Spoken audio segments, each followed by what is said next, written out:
Hello, creative, and welcome back to the Empowered Creatives podcast, finding confidence between hustle and burnout. I'm your host, Victoria Hines, creative career coach, helping creatives just like you level up or find your next path in your career. I don't know why I sounded so peppy and bubbly as I said burnout right there.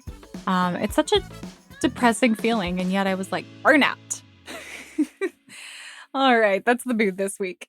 So, welcome back to this third part of the resistance series. So, today I'm going to share with you 7 strategies that you can add to your back pocket toolkit to slay your roadblocks, aka your resistance. So, if you're just tuning into this episode, be sure to check out the past 2 episodes where I share with you what is resistance, give you a little bit of background on that, as well as give you a strategy on how to defeat your roadblocks using tactics you've already used before. Craziness.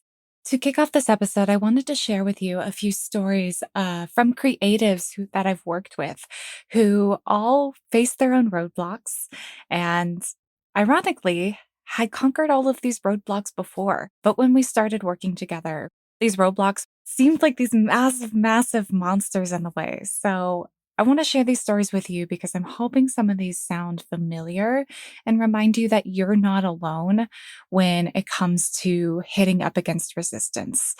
So I've actually worked with quite a few creatives who have some form of ADHD to varying degrees. And oftentimes, the phrase that comes out of their mouths so often that they've told me about is this overwhelming feeling of they can't seem to finish anything that they start. That's the fear talking. That's the resistance, the roadblock that they're hitting. I also worked with a creative who had a pretty big failed venture previously in their life, and they were completely terrified to start a new one. It's what they wanted to do, but they were so afraid to show up and get visible because they were afraid of everything coming crashing down again and repeating the past. Ironically, they had been successful for many, many years, but it was the failure that was jumping out the most. I also worked with a creative and we were working together to level up their career. And they were absolutely killing it with this new strategy, this new plan.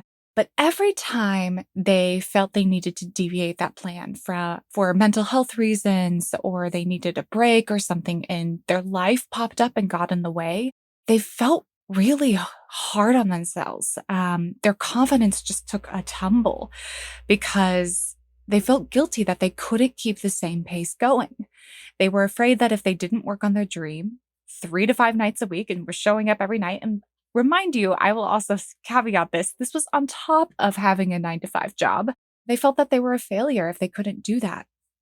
And I had to come into the conversation and say, hey, just because you need a break one week doesn't mean the universe is going to take your dream away from you.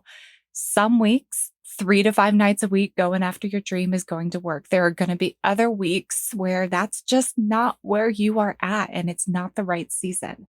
So in all of these instances, I worked with these incredible creatives to first recognize that they weren't inherently failures just because reality wasn't matching what they wanted or dreamed of.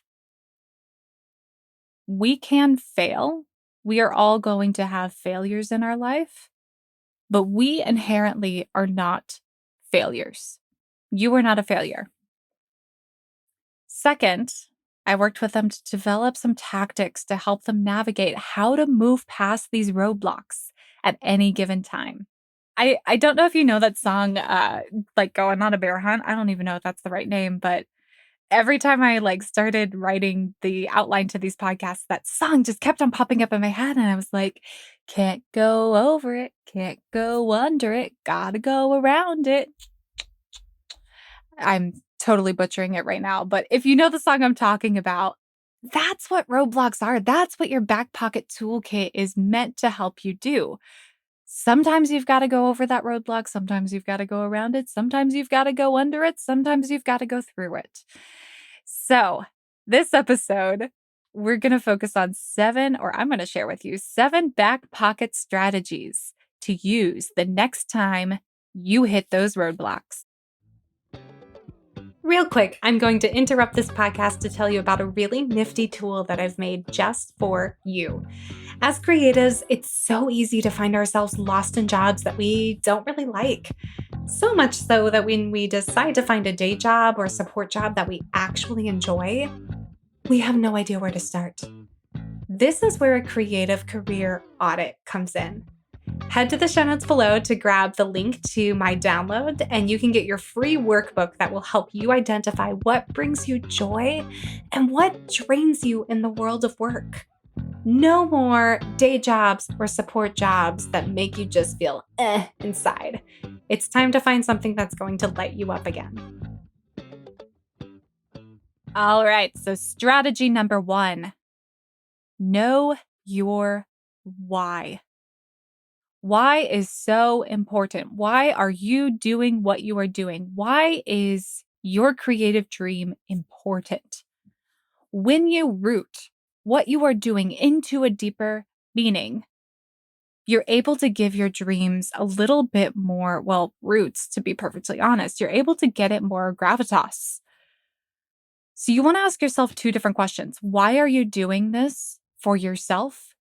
And why are you doing it for others?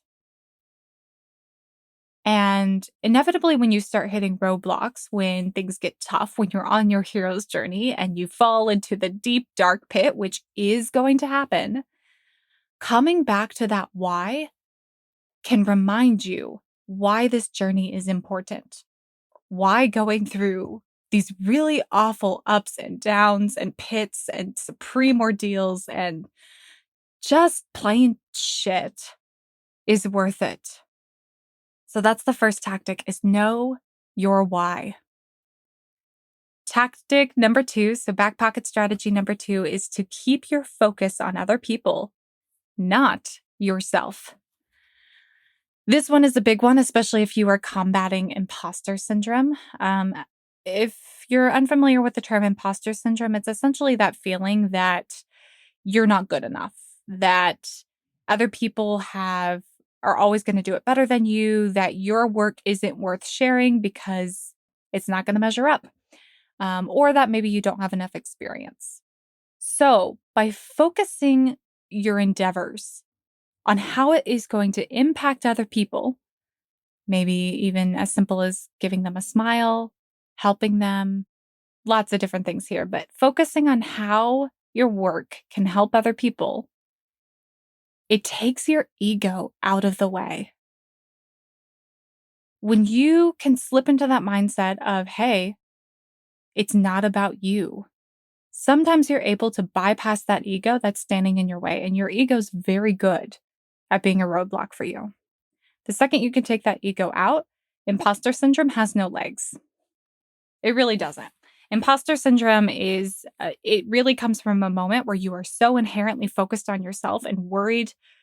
You're so attuned to yourself and worried about how other people are seeing you, how you're showing up.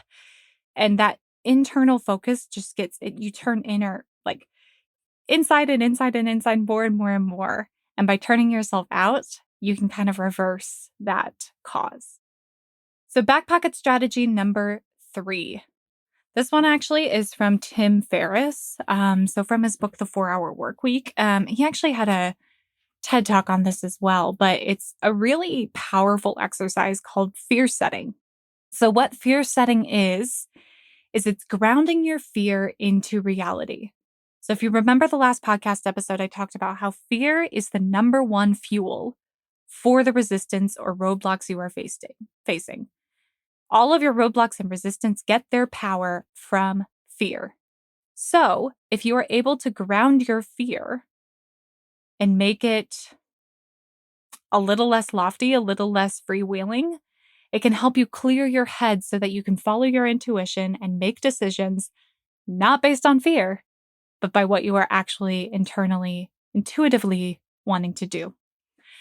So the first step of fear setting is to define your fear. You'll actually want to get out a sheet of paper for this. It's really helpful to write it down. So you want to write down what's the worst case scenario that you were imagining. And I'm talking the worst case scenario.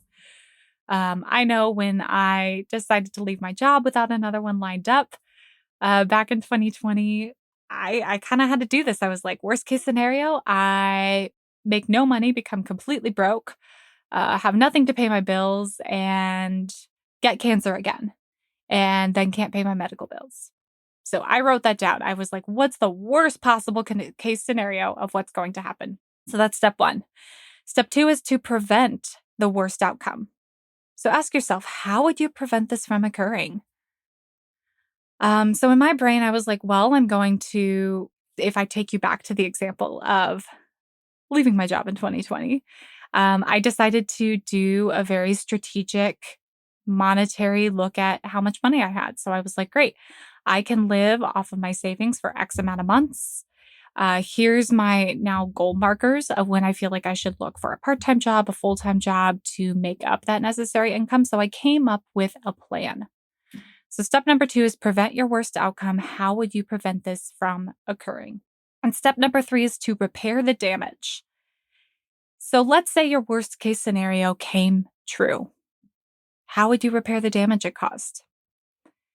In reality, I looked back at my worst fear of, not making money, becoming homeless, that sort of thing. And I was like, you know what? My parents, any day of the week, would let me live in their beautiful guest room, and I could work myself back up from the ground from there. So by setting your fear and figuring out, okay, worst case scenario comes true, what would you do then? You're able to set your fear and really just make your decision, not based on fear, but based on, you know what, even if the worst possible scenario comes true, I know how to get through it. So strategy number 4 is this the right time? So determining whether this is the right season for what you are trying to do. I think it was it was the last podcast episode. I shared with you a quote from a tarot deck. And I actually stole this one from the same tarot deck. So it's the Hero's Journey Dream Oracle by Kelly Sullivan Walden. And one of our cards had this quote as well. And it really I love the way it said, love the way it phrased this. So what it said was know when to go, know when to stop, and know when to fall into the space in between. We are going to have seasons where we need to take action, or we need to go, or we need to step into the journey and we need to just do. And then there are going to be seasons where we need to reflect, we need to slow down. We need to give our brain and our soul time and space. We need to dream again. We live in a culture, unfortunately, where productivity and going all the time is prized, but sometimes that's not the season you're in. And so recognizing and giving yourself the grace of asking yourself, is this the right season where I should be going on this epic journey? Or do I need to give myself a little bit of a break for a while? It can be very powerful. All right, BackPocket strategy number 5. Build in space for resistance to happen. That's right. We all know roadblocks are going to pop up. Resistance is going to happen. It is foolhardy to think that it won't. So you should schedule and take breaks. You want to pace yourself. You want to get to know your rhythm and flow. Figure out what schedule works best for you. We are not all the same. Not all of us, can work 12-hour days and then get 5 hours of sleep and wake up the next day and be ready to go. That's not me. I am a solid 8 hour of sleep sort of person. I am also not really functioning super well until 10 o'clock in the morning, to be perfectly honest with y'all. So I tend to make a schedule where I know my energy is going to be at the best. And I find those times to set myself up for success. So that's what I want you to do here. That's the next strategy. So number 5 is no resistance is going to happen, and build in that space so that you're not feeling hard on yourself when you inevitably need to take breaks or need to spend some time battling that resistance instead of being able to just go, go, go. BackPocket strategy number 6, reward yourself for moving forward. This one's a big one. We have to celebrate our successes, even the small little ones. This is something I am actually quite terrible at. I'm terrible about honoring or celebrating when I've achieved or accomplished something. And it's important. It's important to remind yourself that every little step you take forward, every roadblock you overcome, every time you overcome resistance, that is a moment to celebrate. So you want to make the rewards something that you can control, that you can give to yourself. So let's say you've been procrastinating. For instance, I was procrastinating organizing and sitting down to record this podcast. So I decided, great, I'm going to go to a coffee shop. I'm going to sit down for an hour. I'm actually going to work on this. And meanwhile, I get to reward myself with a matcha latte at this coffee shop. So finding these small ways to essentially bribe yourself or reward yourself for progress can be really powerful.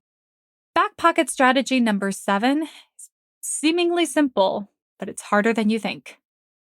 Take action. Do something to move one step forward. You are going to have red light days that feel impossible to do anything. Those are the days where you can't get out of bed, where you might have a mental health crisis, like everything is going wrong. You're going to have yellow light days where things are okay, but don't feel super great. And then you're going to have green light days where you're on top of the world and can get shit done. But the most important part to remember is, it's the tortoise and the hare, classic story. Taking small little steps day after day after day is going to get you there much faster than not moving at all. So when you're facing resistance, when you're facing a roadblock, when that day feels impossible to conquer, ask yourself, what's one action I can take to move the needle forward? All right, so here's your one thing this week.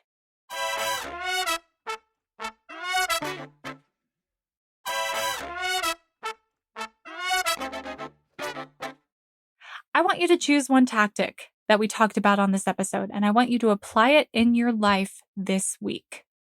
Which of these tactics do you think you need right now? Do you need to figure out your why? Do you need to keep your focus on other people and not yourself in order to combat imposter syndrome? Do you need to set your fear? Do you need to figure out if this is the right season or identify what season you're in?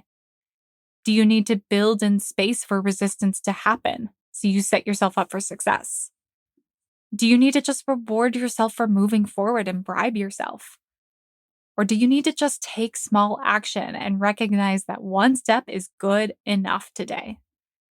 So I want you to write it down on a sticky note or set a reminder in your phone. I want it to be something that you can keep at your bedside table or by your laptop, somewhere where you are going to see it. Because I want you to remind yourself to come back to that tactic when you need it this week. All right, so that is the conclusion to this 3-part series all about roadblocks and resistance. I wanted to actually give a mini shout out. So this 3-part solo episode series was really inspired by my good friend Parisa Golchubian, who was on a prior podcast episode. So definitely go check that one out. But she's been a really incredible friend of mine and fellow entrepreneur. And she came to me back in July and was like, hey, I have this incredible artistic community as a part of her online visual arts gallery called Artera. And she invited me to participate in it. And she's like, you know what? We had those really great conversations on Clubhouse, the Are You Hiding as an Artist series. And then she was like, I want you to come in and talk to all of these creatives, these incredible visual artists about resistance. So that was the spark to me actually sitting down and giving myself the goal of creating this 3-part series. So shout out to her, but also if you are a visual artist or an interior designer, I highly recommend checking out Artera. So they are an online visual arts gallery focused on home decor. And the community she has created over there is really quite incredible. So I'll put a link in the show notes below. Definitely go check it out. And as a reminder, don't forget to subscribe, rate, and review this podcast. Until next time, stay creative.